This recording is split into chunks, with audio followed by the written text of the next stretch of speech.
make your way downstairs to the main level at this time. Main deck, ladies and gentlemen, is where you're getting off here for Ellis Island. Ellis Island is our stop. New York City is the next and only stop. Once again, ladies and gentlemen that are on the top decks that would like to visit here at Ellis Island, you must make your way downstairs to the main level at this time. Ladies and gentlemen, use either side main deck level, left and right side going out on the main deck cabin. Once again, Ellis Island is our stop. It's the old immigration center that is now a museum. If you'd like to visit, you must make your way downstairs.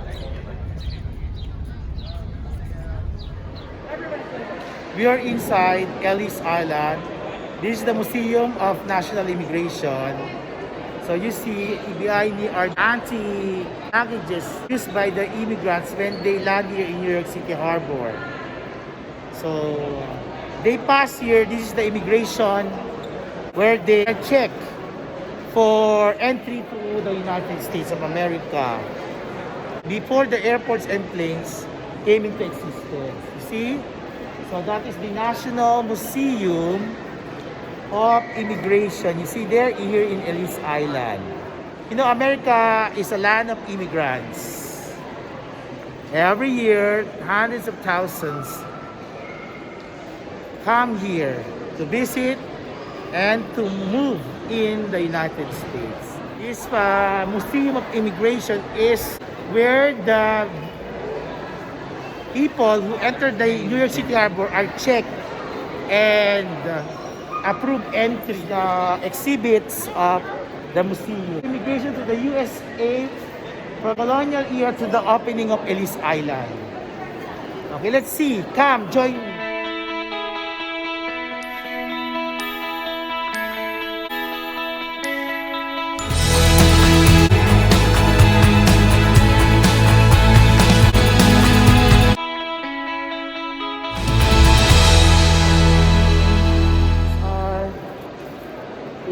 Chinese, I think. Yeah.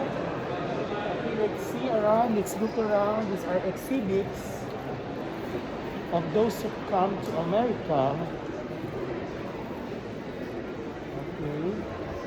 So this is what it looks like, the railroad ticket office. So they pass here. Okay, you see that was in 1905. The African Americans brought with them their ballads and their jazz. Their blues, blues made shoes. And then here, Black Americans are really good singers and good dancers. Now the Europeans, you see the Germans, the Irish, the British came during the 1800s. You see, this is the history embossed here in the museum. Okay, since, they came here since 1590s, where the first colonizers came. You see here, in Virginia, Englishman John experiments with seeds from the West Indies and creates a new tobacco variety with wide appeal. Colonies begin to grow tobacco throughout Virginia, even in the streets of Jamestown, and exports increased to move more than 1 million pounds by 1628. Because cultivation of this crop is labor-intensive, tobacco planters turned to indentured servants and later enslaved labor. And the Dutch West India Company started to develop and profit from the rich fur trade in North America, in part by establishing agricultural settlements to support the trade throughout Europe. The extensive natural resources of the Americas became vital new targets for investment. So, from the Virginia Company to the Dutch West India Company. The rich history of the migrants here in the United States. Who is an American? You see, there's a question here. Let's see the answer.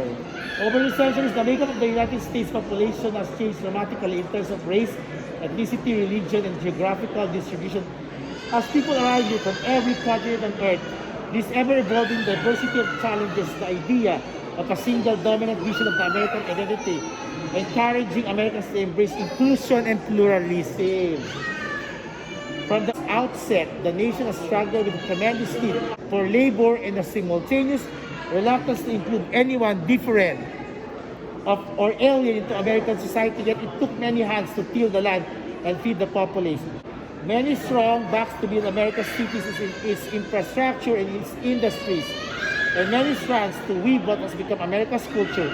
At every stage of American history, diverse groups have been involved in the ongoing process of defining the country and who we can be in America. It is a very self-explanatory. Who is an American?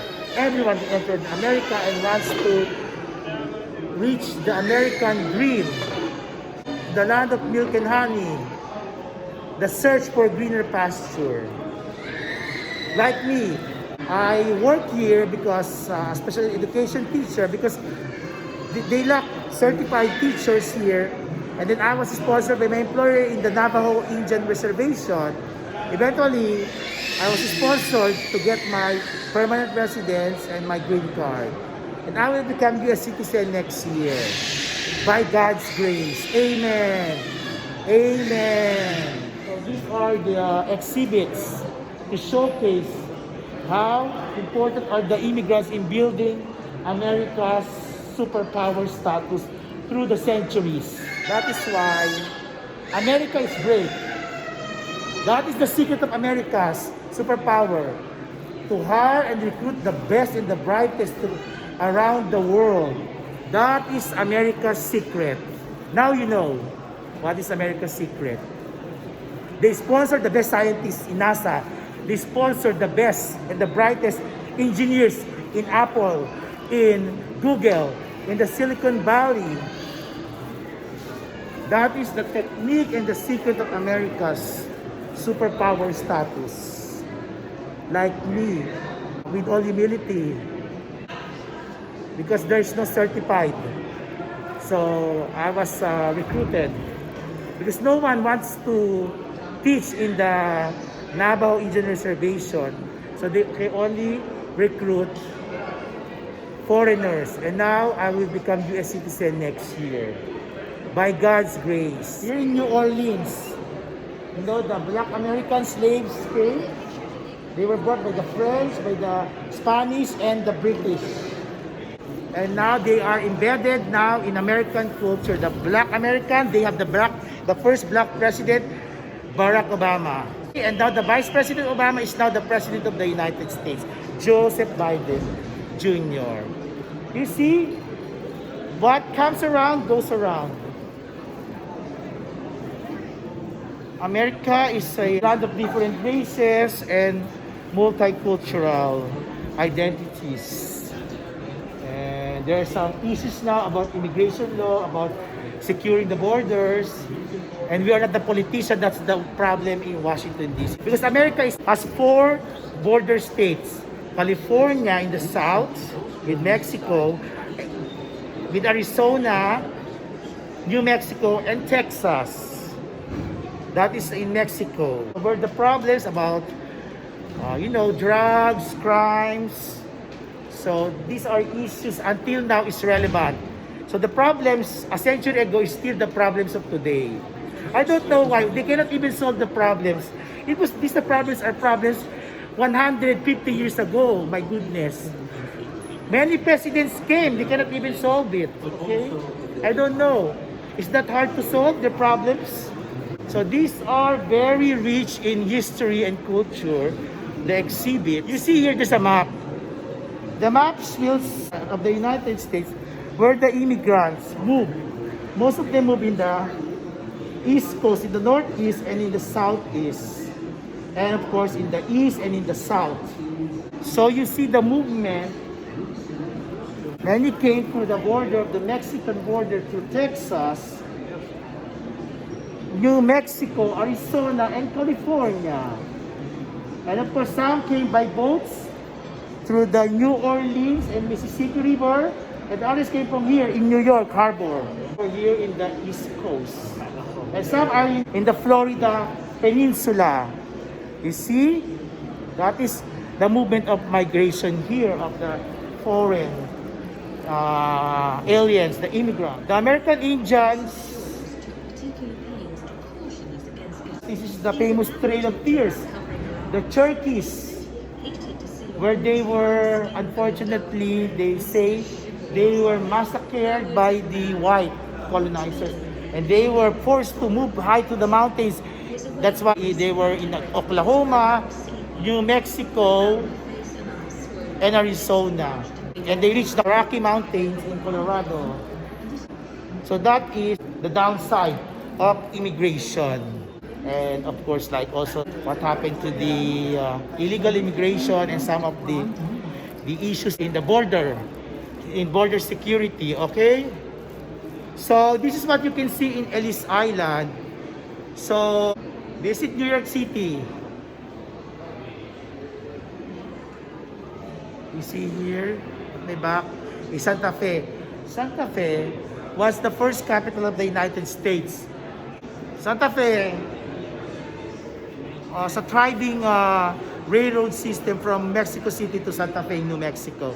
So Santa Fe was the capital of the United States during the Spanish Empire until the white colonizers came. And of course, New York was a thriving trade center and commercial city at the time.